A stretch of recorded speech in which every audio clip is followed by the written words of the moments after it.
사도행전 4장 23절에서 31절 초대교회 공동체의 첫 합심 기도. 사도들이 노임에 그 동료에게 가서 제사장들과 장로들의 말을 다 알리니 그들이 듣고 한 마음으로 하나님께 소리를 높여 이르되 대주제여 천지와 바다와 그 가운데 만물을 지은 이시요 또 주의 종 우리 조상 다윗의 입을 통하여 성령으로 말씀하시기를 어찌하여 열방이 분노하며 족속들이 허사를 경영하는고 세상의 군왕들이 나서며 관리들이 함께 모여 주와 그의 그리스도를 대적하도다 하신 이로소이다. 과연 헤롯과 본디오 빌라도는 이방인과 이스라엘 백성과 합세하여 하나님께서 기름 부으신 거룩한 종 예수를 거슬러 하나님의 권능과 뜻대로 이루려고 예정하신 그것을 행하려고 이 성에 모였나이다. 주여 이제도 그들의 유협함을 굽어 보시옵고 또 종들로 하여금 담대히 하나님의 말씀을 전하게 하여 주시오며 손을 내밀어 병을 낫게 하시옵고 표적과 기사가 거룩한 종 예수의 이름으로 이루어지게 하옵소서 하더라. 빌기를 다함에 모인 곳이 진동하더니 무리가 다 성령이 충만하여 담대히 하나님의 말씀을 전하니라. 아멘. 오늘 말씀의 주제, 초대교회 공동체의 첫 합심 기도, 그리고 성령 충만과 거룩한 용기. 23절에서 30절 초대교회 공동체의 첫 합심 기도. 사도들은 40년간 안전뱅이로 있던 사람을 고친 일로 인해 감옥에 들어갔습니다. 그리고 사내들인 공회에서 재판을 받았습니다. 공회는 사도들에게 예수 그리스도와 그의 부활을 전하지 못하도록 위협하고 풀어주었지만 사도들은 이에 굴하지 않았습니다. 오늘 우리는 두려움이 변하여 감사의 기도로 바뀌는 감격적인 장면을 보게 됩니다. 오늘 말씀은 사도들이 노이메로 시작합니다. 첫 위기는 지나갔지만 이는 앞으로 다가올 거대하고도 연속적인 박해의 서곡에 불과하다는 것을 사도들은 알고 있습니다. 그러기에 그들은 추록된 것에 감격해하지 않고 자기들을 위해 기도하는 동료 공동체에 가서 제사장들과 장로들이 제시한 타협안을 알리자 그 말을 들은 공동체는 한 마음으로 소리를 높여 기도하였습니다. 이 기도는 초대교회 공동체의 첫 합심 기도이기 때문에 주목할 필요가 있습니다. 기도 내용을 세 부분으로 나누겠습니다. 첫 번째, 절대 주권자인 창조주 하나님께 기도하였습니다. 이렇게 시작합니다. 대주제여 천지와 바다와 그 가운데 만물을 지은 이시요 그랬습니다. 기도는 하나님 아버지께 하는 것이지요. 두 번째, 하나님의 말씀, 오늘 본문에서는 시편 2편을 근거로 기도하였습니다. 자, 말씀을 근거로 기도한다는 것 참 중요합니다. 이렇게 기도했지요. 주의 종 우리 조상 다윗의 입을 통하여 성령으로 말씀하시기를 어찌하여 열방이 분노하며 족속들이 허사를 경영하였는고 세상의 군왕들이 나서며 관리들이 함께 모여 주와 그의 그리스도를 대적하도다 하신 이로소이다. 이 말씀은 시편 2편 1절에서 3절 말씀을 인용한 겁니다. 어찌하여 이방 나라들이 분노하며 민족들이 헛된 일을 꾸미는가. 세상의 군왕들이 나서며 관원들이 서로 꾀하여 여호와와 그의 기름 부음 받은 자를 대적하여 우리가 그들의 맨 것을 끊고 그의 결박을 벗어버리자 하는도다. 아멘. 다윗의 이 예언대로 간교한 혼혈인 헤롯 왕과, 이 헤롯이 혼혈이죠. 예. 이방 사람과 유대인의 혼혈입니다. 이방인 본디오 빌라도와 로마 사람이고요.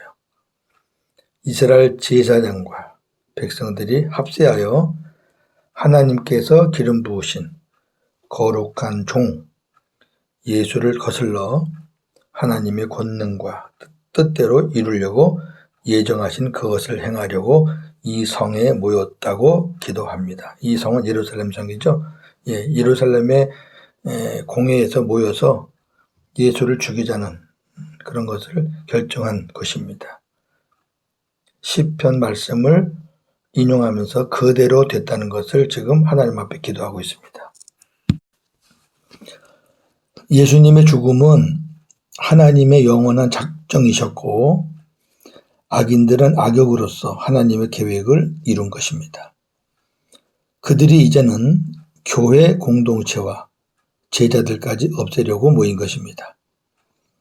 오늘날 이 세상에서 벌어지는 상황 중에는 우리를 두렵게 하는 것들이 많지만 모든 역사의 주관자가 하나님이심을 믿을 때 우리는 평안할 수 있습니다. 자, 예수님이 이렇게 말씀합니다. 마태복음 10장 29절에서 31절. 참새 2마리가 한 아사리온에 팔리지 아니하느냐. 그러나 너희 아버지께서 허락하시 아니하시면 그 하나도 땅에 떨어지지 아니하리라. 너희에게는 머리털까지 다 세신 바 되었나니 두려워하지 말라. 너희는 참새보다 귀하니라. 아멘. 자, 보세요. 참새 한 마리까지 하나님은 관심 있죠. 이 말은 세상의 미물도 하나님이 다 섭리하신다는 거죠. 우리 머리털도 다 세세요. 우리는 내 머리털 몇 개인지 몰라요. 하나님은 다 세세요. 그러면서 하시는 말씀이 뭐냐면은 두려워하지 말아라. 왜? 너희가 참새보다 귀하다. 예. 이보다 더 위로가 되는 말씀이 어디 있겠어요. 자, 예를 한번 들어볼게요. 우리가 어느 한 가지 일을 보면 어쩌다가 따로 일어나는 것 같이 생각이 들 때가 있어요. 그런데 믿음의 눈으로 전체를 보면 그 따로 일어난 것 같은 그 일이, 그걸 비롯한 모든 일들이 하나님의 섭리에 의해서 일어나고 있구나라는 것을 깨닫게 됩니다. 자, 세 번째 기도. 예수의 이름으로 하나님의 일하심이 나타나기를 기도하였습니다. 참 중요한 기도죠. 내가 뭘 하는 게 아니라 하나님이 일하셔서 나타나 주시옵소서. 예수의 이름으로. 이렇게 기도합니다. 주여, 이제도 그들의 위협함을 굽어 보시옵고 또 종들로 하여금 담대히 하나님의 말씀을 전하게 하여 주시오며 손을 내밀어 병을 낫게 하시옵고 표적과 기사가 거룩한 종 예수의 이름으로 이루어지게 하옵소서. 이들은 위험과 박해를 없애달라고 기도하지 않았어요. 우리는 보통 없애달라고 하죠. 하나님 코로나 없애주세요. 빨리 물러가게 해주세요. 이렇게 기도하잖아요. 사도들은 그렇게 기도하지 않았어요. 왜? 어차피 오는 것들이니까, 그런 것들은. 수시로 오니까. 거기에 굴하지 않고 담대히 복음을 전하고 예수 그리스도의 이름으로 병도 고치고 표적과 기사가 나타나게 해달라고 기도하였습니다. 성도들의 삶에 순탄함과 평안함만 있는 것이 아니라 많은 혼란도 함께 있습니다. 사도행전 14장 22절. 제자들의 마음을 굳게 하여 이 믿음에 머물러 있으라 권하고 또 우리가 하나님의 나라에 들어가려면 많은 환난을 겪어야 할 것이라 하고. 아멘. 믿음이 있다고 좋은 일만 있는 거 아니에요. 하나님 나라 들어가기까지 많은 환난을 지나가야 됩니다. 이럴 때 우리 성도들은 하나님의 약속을 붙잡고 이 환난과 고난을 즐겁게 통과해야 합니다. 이걸 힘들어하면은 앞으로 못 나가요. 자, 요한복음 16장 33절. 이것을 너희에게 이르는 것은 너희로 내 안에서 평안을 누리게 하려 함이라. 세상에서는 너희가 환난을 당하나 담대하라. 내가 세상을 이기었노라. 아멘. 바로 이 말씀이에요. 환난이 있어요. 그러나 평안을 누리게 하신다잖아요. 어떻게? 내가 세상을 이겼기 때문에 너희들이 나와 함께 있으면 평안을 누릴 수 있다는 거예요. 어차피 환난은 있어요. 예. 그 환난을 이기신 모든 것을 주관하시는 주님이 내 안에 계시니까 그분이 나에게 주시는 평안이 있으니까 그걸로 이기는 거죠. 환난을 이길 수 있는 것은 돈이 아닙니다. 환난을 이길 수 있는 것은 평안입니다. 베드로전서 4장 12절 13절. 사랑하는 자들아, 너희를 연단하려고 오는 불시험을 이상한 일 당하는 것 같이 이상히 여기지 말고 오히려 너희가 그리스도의 고난에 참여하는 것으로 즐거워하라. 이는 그의 영광을 나타내실 때에 너희로 즐거워하고 기뻐하게 하려 함이라. 아멘. 자, 보세요. 불시험, 큰 환난이에요. 이상하게 여기지 마라. 왜? 그것 통해서 너희가 연단이 돼. 연단. 그러니까 그 시험이 올 때는 힘들지만 지나고 나면 우리가 성장이 되고 성숙이 되고 예. 그러니까 즐겁게 어차피 온 거 즐겁게 통과시켜라. 그렇게 되면 마지막 때 우리 주님이 오셔서 우리를 보시고 기뻐하시고 우리도 주님이 주시는 상으로 즐거워하고 기뻐하게 된다. 약속이에요, 약속. 이 약속 붙잡고 환난과 고난을 즐겁게 통과해야 한다. 그런 말씀이죠.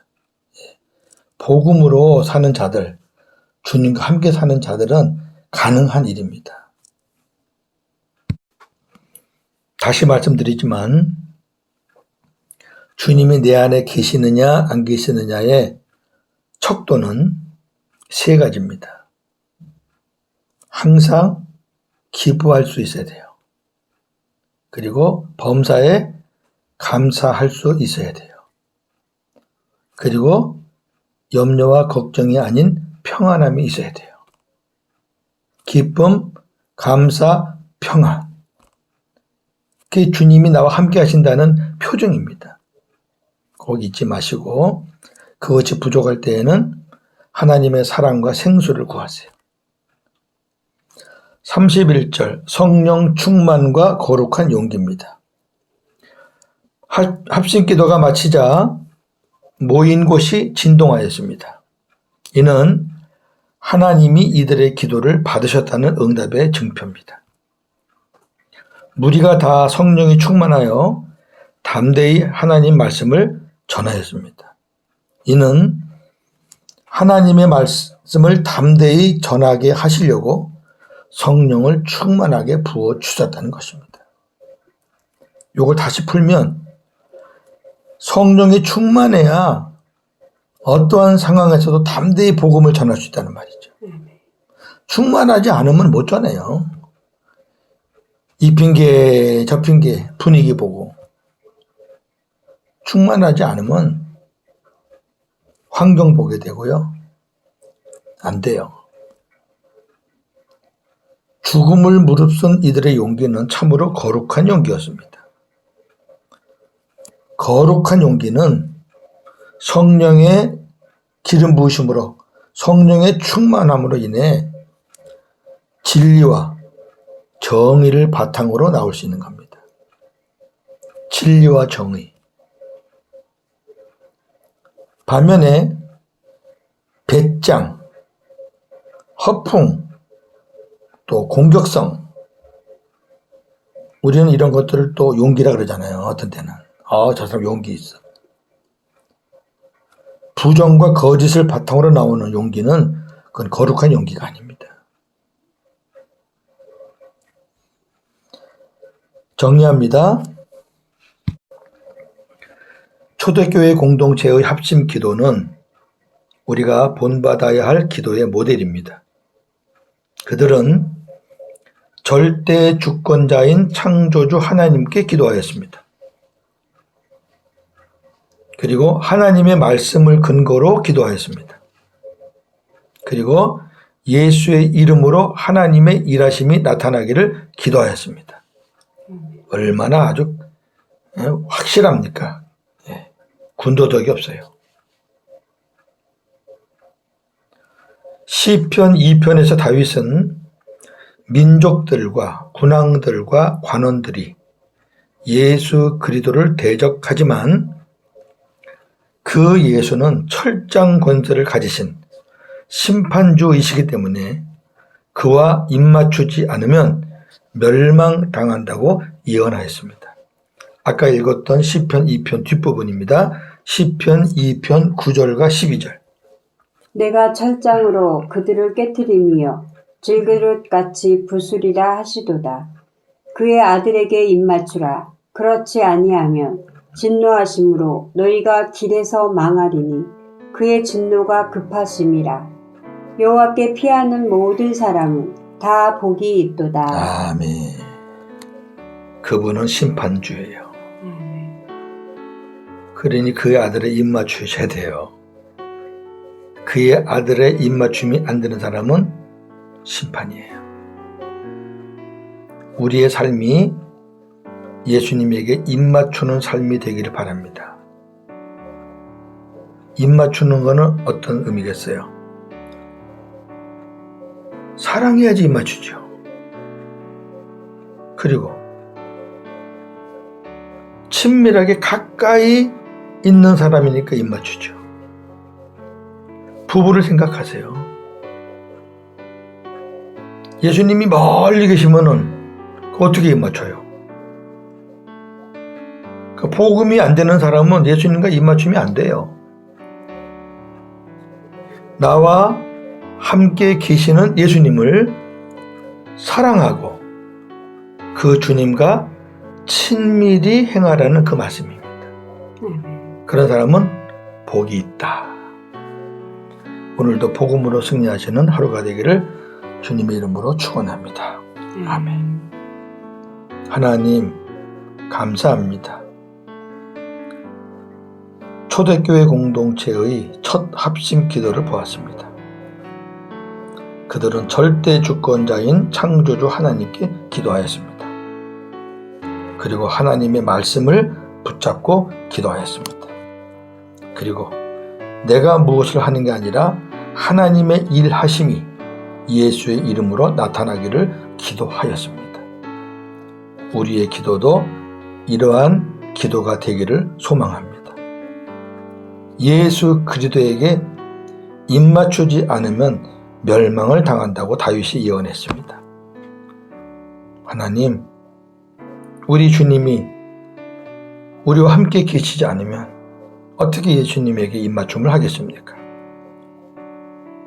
우리가 복음을 깨닫고 우리 주님을 우리 안에 영접해서 나의 주요, 나의 왕이요, 나의 머리로, 나의 생명으로 모시고 사니 얼마나 행복합니까? 그 주님을 사랑하고 그 주님과 친밀히 지낼 때 마지막 날에 우리는 심판에서 제외되고 다 구원의 복을 받을 줄로 믿습니다. 오늘도 예수님께 입맞추는 그런 하루가 되기를 원합니다. 예수님의 이름으로 기도합니다. 아멘.